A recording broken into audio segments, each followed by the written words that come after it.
வணக்கம். சத்தியமித்திரன் மாவட்ட செய்திகள் வாசிப்பது செல்வம் ராமசாமி. கன்சூமர் வாய்ஸ் பவுண்டேஷன் மற்றும் பாரதி உரிமைகள் அறக்கட்டளை சார்பில் 5ஆம் ஆண்டாக சேலத்தில் சாலையோரம் உள்ள ஆதரவற்றவர்களுக்கும் ஏழை எளியோருக்கும் தூய்மை பணியாளர்களுக்கும் தீபாவளியை முன்னிட்டு புத்தாடைகள் வழங்கப்பட்டது. அமைப்புகளின் நிறுவனர் ஜே.எம். பூபதி தலைமை தாங்கினார். நிர்வாகிகள் வெங்கடேசன், பாஸ்கரன், வழக்கறிஞர் சிவனேசன், ஆடிட்டர் சரவணன், ஆடிட்டர் செந்தில்குமார், ஜெயராம், கலை மற்றும் அறிவியல் கல்லூரி தலைவர் ராஜேந்திர பிரசாத், வழக்கறிஞர் கார்த்திக், தொழிலதிபர் சோனல் வியாபார் பிரைவேட் லிமிடெட் கோயல்ஜி, தங்கராஜ், பிரகாஷ் ஆகியோர் 150 பேருக்கு தீபாவளி புத்தாடைகள், சேலைகள், வேட்டிகள் வழங்கினார்கள்.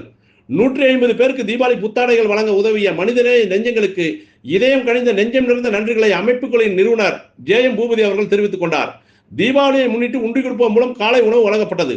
நிர்வாகிகள் ஜெகன், சீனிவாசன், முருகவேல், மாது, பெரியசாமி உட்பட பலரும் கலந்து கொண்டனர். துணைத் தலைவர் செல்வம் ராமசாமி நன்றி கூறினார்.